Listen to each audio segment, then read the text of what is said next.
fish report. Hanging at the fish report. Hanging at the fish report. Hanging at the fish report. For your latest news in high school sports, tune in to the fish report. Don't need no bed, don't need no pull. When you tune in to the fish report. Hanging at the fish report. Hanging at the fish report. You got Craig and TK and Head that D tuned in at the fish report.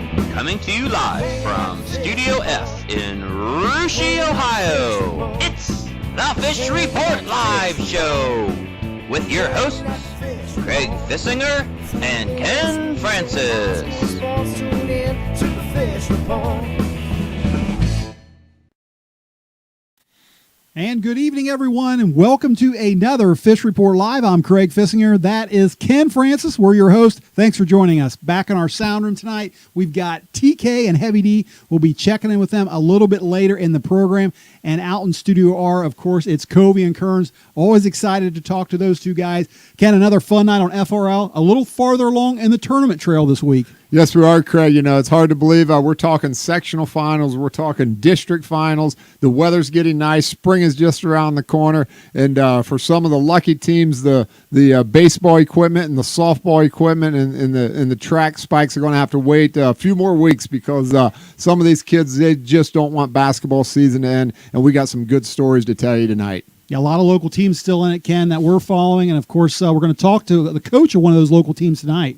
Yes, we are, Craig. Really looking forward to going over to New Madison and Tri-Village High School and talking to the head coach of their girls basketball program, and that's Brad Gray. Brad's had a fantastic season this year. They're sitting at 20-5 overall. In 2012, they made the state Final Four. He's a veteran coach, Craig. We've seen his team play over in Russia about 6 weeks ago. Had a great basketball team, Craig. A lot of good young talent on that team, and they're going to meet up against the Russia Raiders again on Saturday at 11 o'clock in the morning for a district championship.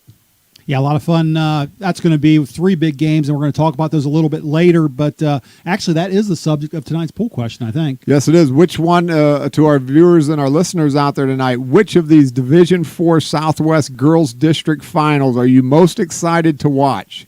Is it Russia against Tri-Village, Legacy Christian versus Covington, or Cedarville versus the Fort Loramie Redskins? Yeah, if you're watching us right now on the Fish Report Live page on your computer or your phone, you can scroll down, help us answer tonight's poll question, and check the results. If you're watching us on NK Telco, TK is going to have those results for you at the end of the show. All right, Ken, well, before we get to all the girls' action, let's talk a little boys. And some sectional finals were set up on Tuesday night. Some were set up tonight. But I know we're most interested in that Piqua sectional, of course. Saw a good one last night as the Russia Raiders knocked off Lehman. Kind of a close game there for a half, 28-21 at halftime. Russia pulled ahead there and won that pretty easily. And then saw the late game, actually, as Jackson Center took on Fairlawn. Kind of a thriller there, a low-scoring thriller. But those two teams going to meet up now on Friday at 7 o'clock, Russia versus Jackson. We've seen this twice already this year. Thoughts on that game? Well, Craig, it's going to be a classic Shelby County League showdown in tournament action at Piqua's Garbary Gymnasium. You know, the two schools will be meeting for the 3rd time this year. Coach Cardonier, Coach Elkert, guaranteed both those guys are going to have their kids more than ready to play. It's going to be intense, and every time you play Jackson Center, you're on the edge of your seat for every possession. And, you know, we've seen it. Russia got by Jackson Center twice earlier in the season by, I think, a total of 6 points. So this one, Craig, no doubt will be a great basketball game. Look for a big crowd Friday night between two great basketball programs, two very well-coached basketball teams, and it's going to be an exciting one to watch. Yeah, it's going to be a lot of fun. The only game on Friday night, so fans don't have to worry about a game before that or after that. Everyone can get there and get a seat. Should be a lot of fun. The other one coming up is on Saturday, same time, 7 o'clock, and that's going to be the Fort Loramie Redskins versus the Ansonia Tigers over there, and that one was set up tonight as Fort Loramie had kind of a close game there for a half against Bradford, played very well, kind of like the Russia Lehman game. They pulled ahead and won that pretty convincingly, and then Ansonia tonight wins against Baccas. Just got that final in here just seconds ago, and I know it's coming. You told me that we were going to see this matchup, didn't you? I told you, Craig, if you re-went to the videotape way back in November, I said, 2 basketball teams you're going to want to keep an eye on this year. I said one is the favorite that everybody knows about, and that's the Fort Loramie Redskins. They've lived up to their billing. They're sitting at 21-2, 22-2, I think. And the other team, Craig, I told you back in November, I said the dark horse, the team to watch, will be the Ansonia Running Animals. Now, the Tigers have not had the season they wanted to. I know, Craig, when it comes to wins and losses, are sitting at 12-10 overall. So not a real great record for Coach Chad Kramer and his team. But I'm telling you what, Craig, they're an exciting team to watch. They live and die by the three-point basket, and they can launch them from downtown.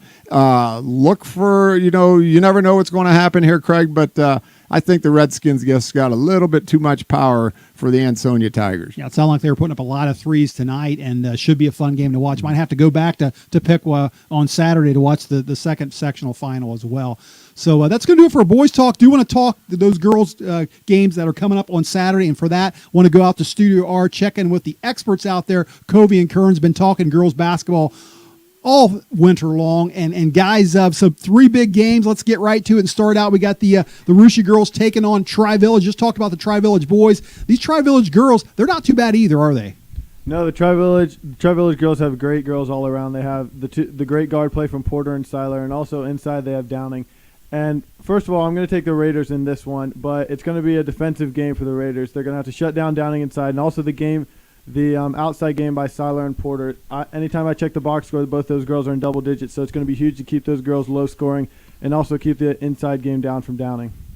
This Tri-Village team is really impressed me when I watched them. They run some of their offenses like some varsity boys teams do, and I give them a lot of credit. I was very impressed with them when I saw them play the Raiders back in 6 weeks ago. I'm going to take the Patriots in this ball game. I just think they're too talented, and the scary thing is they're very young. They start 4 sophomores and 1 junior. So you got to look. They got 4 threats out there that are key: Trisha Porter, Lisa Seiler, Maddie Downing, and Emma Prince. We'll find out more about that one later when we talk to Coach Gray, guys. But that's the 11 o'clock game. Let's move ahead to that 1 o'clock game. Got Legacy Christian. Don't know much about them. Taking on Covington. What do you guys know about them?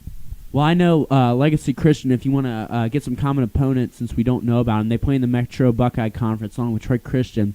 They split with Troy Christian this year, beat them convincingly by 18 one time, and they've also lost to Troy Christian very close.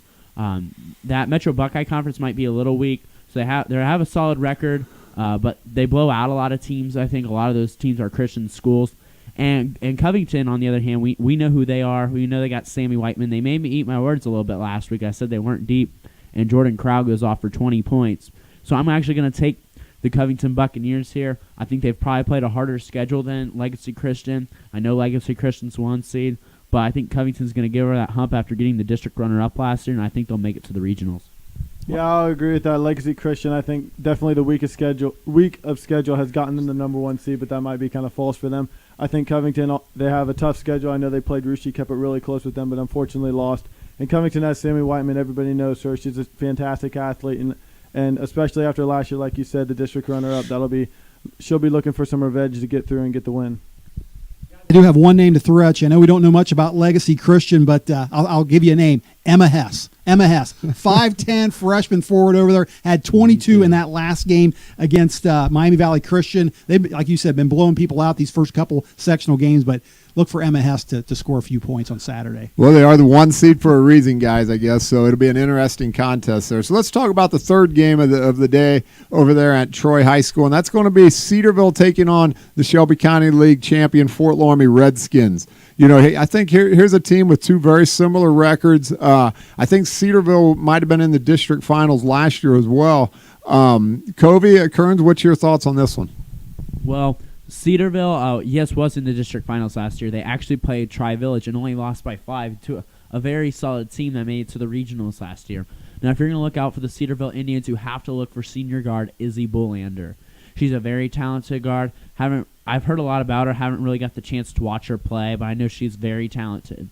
You shouldn't take the Cedarville team lightly. I think the Cincinnati region for girls basketball is stronger this year than most years generally. But I was back and forth on this game today. I had Cedarville early this morning, but I flipped my mind. I'm going to go with the Redskins. I think the tradition and power and the quickness of Loramie is going to power them to a district title and get them back into the regionals where they belong. Yeah, I'll agree with you. I think Fort Laramie, just the way that they play this whole year, they've had a really good schedule and a really good year, especially with their young talent, with all the sophomores on their team. And Carly Siegel's been doing a fantastic job with them. And I think Cedarville's kind of had a weak schedule. I looked at some of their scores from their regular season games. It's been a lot of blowout games. So I think if Laramie keeps it close, I think they might crumble.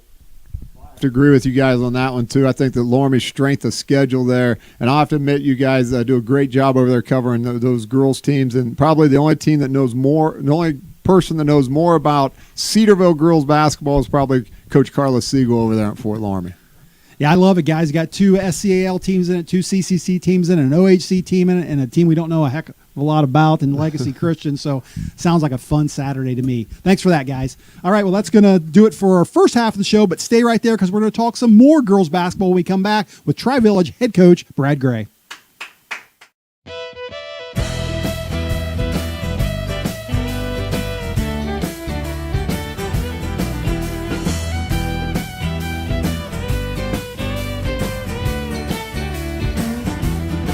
My father said it's time to be home man, but don't go and tall in the motherland. If you were born with heart, raised on pride, this vinegar runs through your bloodline.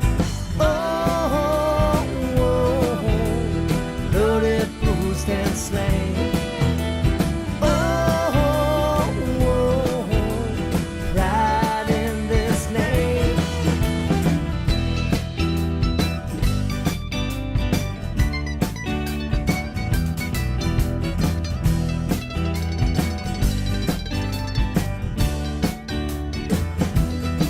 Well, the skies run deep within this blue. False used to rise by foolish views. Religious divide among the may create civil war on my friendly land. Oh, bloody, bruised, and slain. Oh, pride in this name.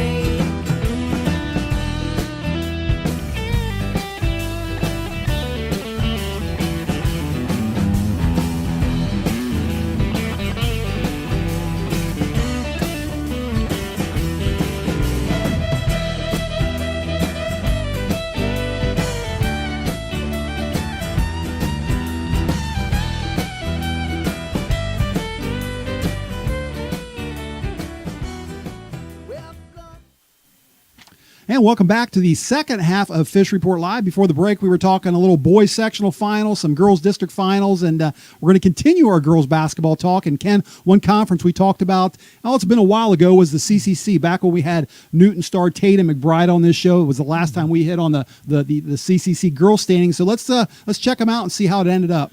Well, Craig, the CCC girls had standings this year. They had some really good basketball teams up there at the top. Miami East, they won the league, Craig. They finished 12-0 overall. And Tri-Village Patriots and Coach Brad Gray, they finished runner-up. And then you still had Franklin Monroe, Covington, Newton in there, all very good basketball teams as well. So a very competitive conference this year. And Tri-Village, like I said, went 11-1 in the league, finishing second place to Miami East. Yeah, their one loss actually to Miami East was actually the first conference loss they had in 4 years, and a pretty amazing statistic there. One big reason for their success is their head coach, Brad Gray. We're happy to have him live on the phone right now. Coach, welcome to Fish Report Live, and thanks for joining us.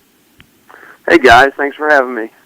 Well, listen, congratulations on what's been a great season so far, and it's going to continue this Saturday. You know, I have to admit, Coach, when this season started out, I guess my expectations wasn't real high for your team, and I guess the main reason was because you were so young, and I've been trying to kind of break down and figure out why you've played so well, performed so well this year, and I can't figure it out, so I'm just going to ask you, why are you so successful this year?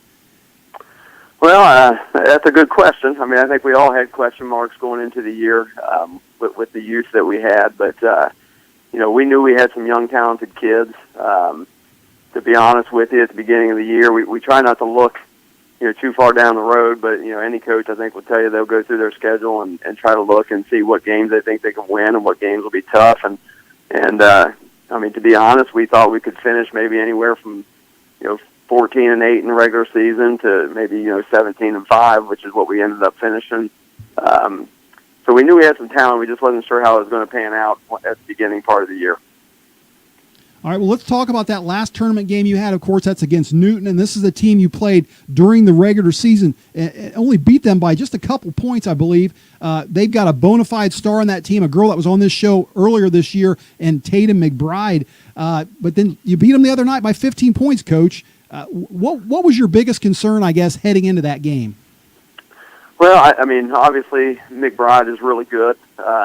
She's a player that can score in a lot of different ways. So we knew we were going to have to try to contain her as best we could. But the other key was we didn't want to let their other players, go off. So, you kind of got to pick your poison with McBride. You know she's going to get her points.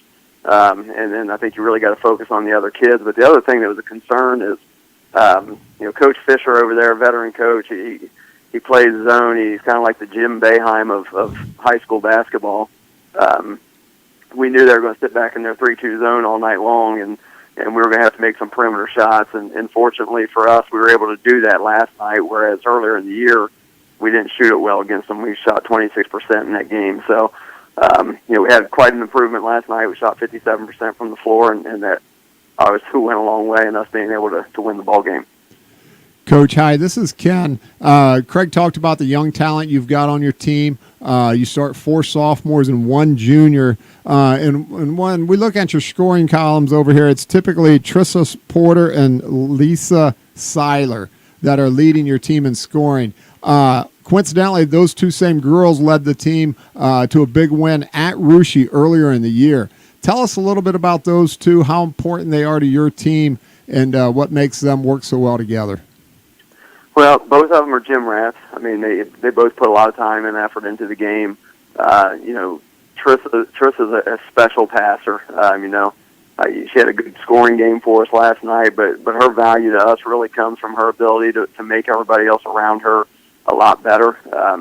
She does a great job at delivering passes to kids where all they have to do is just be able to catch the ball and put it up on the glass and finish. And that's a special thing, special gift that very few players have. The other thing she does for us is she rebounds it well. So she's kind of an all-around kid, stat sheet stuffer.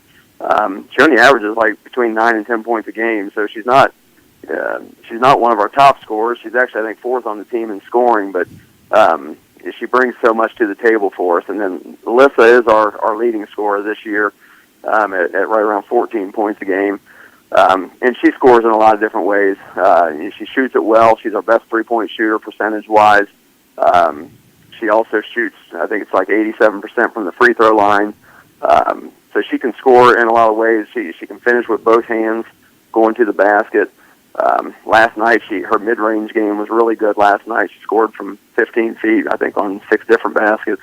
That's a part of a game that a lot of people don't have anymore. So when you can add that into your arsenal, that's nice to have as well. Coach, over here at Fish Report, we typically cover a lot of Shelby County League, a lot of MAC, but we get into the CCC frequently enough to realize that your girls' program had not lost a game in league for 4 consecutive years. Earlier in January, you got beat by Miami East, like we mentioned earlier. What did you say in the locker room to the kids? How did you build off of that loss and regroup the troops there and have the successful season that you've had? Well, to be honest, I don't know that I can really remember exactly what we said in the locker room after that game was over. I know the message was we have to move on and just continue to work. We knew when that game ended that our shot at a league title was probably over. I didn't really think anybody else that was left on Miami East League schedule at that time would be able to knock them off. So our focus was really just, find a way to get better each and every game. We knew the whole year was going to be a process for us. We thought by the end of the year we could be a tough out if we started to kind of put things together, which we've been able to do. But we played well that night against Miami East. I got to give them a lot of credit. They shot the ball extremely well that night. They hit 11 threes against us. We came out of that game feeling like we put together a good effort that night. We just got beat by a team who played better than us on that given night. Coach, one more question before I turn it back over to Craig. Let's talk about the big game on Saturday. the biggest game of the year for your Patriots and also the biggest game of the year for the Russia Raiders. When you came over to Russia back in January, you took on Coach Andy Timmerman's team, and honestly, you whipped them pretty good in every phase of the game. You know a lot about Russia. What's it going to take to keep your team level-headed and realize that they've got another tough game ahead of them on Saturday when Russia comes, when you guys meet together over there in the district championship? Well, I think, one thing we preach to our kids and they bought into pretty well is we're always focusing on winning the next one and not living off of past accolades. The game that happened back in January, that seems like a distant memory now. Our kids, I don't think, are looking at that game at all. I mean, I think that's something that, I'm sure Coach Timmerman would probably say that his team maybe didn't play that well that night and had an off night, and I can tell you that certainly was one of our better efforts of the year as far as defensively goes. I thought we played really well on the defensive end, but when you get to the district final, you're going to play a good basketball team, and our message to our kids today in practice was, you can't take a past result and think that's just going to equate to another win. Last night's game with Franklin Monroe and Covington's proof of that. Covington got beat by Franklin Monroe by, I think it was 17 earlier in the year and lost by 12 last night. So, past results really don't mean a whole heck of a lot. You got to go out and play the game. Our kids will be focused on this one. They're not going to look at the game on January 22nd at all. Hey, Coach, one more question before we let you go. And one thing that we have in common, besides having a great athletes on both teams, is I think we both have great fans. I've been around Tri-Village fans before on both the girls' side and boys' side, as well as Russia fans, and I know both fan bases are extremely loud. Last week on the show, we talked to Marion local boys coach, Kurt Guttemiller, about, he said a lot of high school basketball, what it's about with the fans and the team, is he goes, you don't always remember those wins and losses, but it's also about making memories. I guess I want to ask you, do you expect Saturday's atmosphere to be one of those memory makers?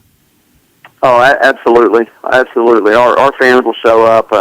They do a great job of supporting our sports teams over here in New Madison.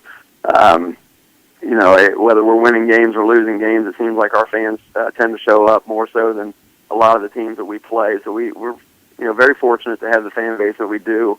As far as, making memories, absolutely. It's going to be, hopefully a good memory for our kids for the rest of their lives. We can go out here and have a chance to win a ball game. And, if they're fortunate enough to do that and move on to the regionals, you get the opportunity to cut the nets down. That's something that these kids will remember for the rest of their lives. And hopefully it'll be something that'll fuel our young kids' fire even more. A lot of people have talked to me about us being so young and, how good we're going to be in a few years. And my response to that is, why not now? I mean, why do we have to wait for a couple of years? Let's try to get it done right now. I think sometimes when you focus too far ahead, that's not fair to your current group of seniors and, some of your upperclassmen.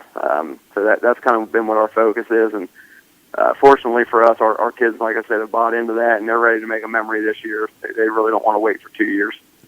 Listen, Coach, that's all great stuff, and doing a great job over there in New Madison at Tri-Village High School. You guys in the Russia Raiders over here from the boys' side have had some great matchups in the past, and I think Saturday is going to add to that. That rivalry there between the two schools that don't get to see each other a whole lot, but very much respect each other's programs and sports. So good luck to you. Sure. Good luck to you and your team, and we'll definitely see you on Saturday. Hey, thanks, guys. And hey, our boys might be running into each other again as well. Who knows? That's right. Absolutely. You're very well right there. So we hope it happens. So, hey, guys, thanks a lot, and you guys are doing a great thing for high school sports. Appreciate it. Take care, Coach. Yeah, we'll see you. Bye. Yep. All right, and that was the head coach of the Tri-Village Lady Patriots, Brad Gray, and we've never had him on the show before, Ken, in 7 seasons, so awful nice to talk to him before the big game on Saturday. Yeah, great. Sounds like a great guy. I've never met him. Hopefully I get a chance to introduce ourselves to him on Saturday, pre-game, of course, and because I'm sure he'll have his mindset on that basketball game. Big game again between his Tri-Village Patriots and Coach Timmerman and the Russia Raiders. So I'm sure there's going to be a lot of crowd support there from both communities. I expect it for sure. All right, let's get back to the sound room and check in with the guys, Heavy D and TK back there. And guys, we're talking tournament basketball. Heavy D, I wanted to ask you, one new rule that came into play this year was the running clock in the tournament when it's above a certain point total there, I think in the second half. I'm not sure all the rules on that one, but we've seen a lot of it so far in these early tournament rounds. Your thoughts on that? Yeah, that they started the running clock in high school football a couple years back, and a high school football game can last 2 hours, 15 minutes, 2.5 hours, and I can see the need for it there. But in high school basketball, the game's usually done in about an hour and 15 minutes.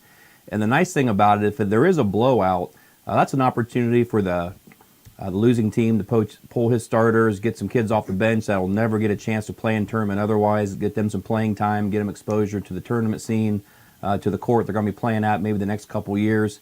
And, if both teams pull the starters and they get the kids off the bench in, there's still competitive basketball to be played. A good opportunity for those younger classmen to come up and take a shot at it, get a few points in the basket, and go from there. So I don't see a need to rush the game to closure if both teams and coaches do the right thing, pull the starters, and let the younger kids play.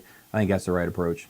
Yeah, I agree with you there, Heavy D. Like you said, you hit the nail on the head there. The games only last an hour and 15 minutes to begin with. So, and if you get the game over an extra 15 minutes sooner, the game behind it's not going to start any quicker anyways. You're still going to wait till it's scheduled start time. So I see no reason for it in high school sports, in basketball.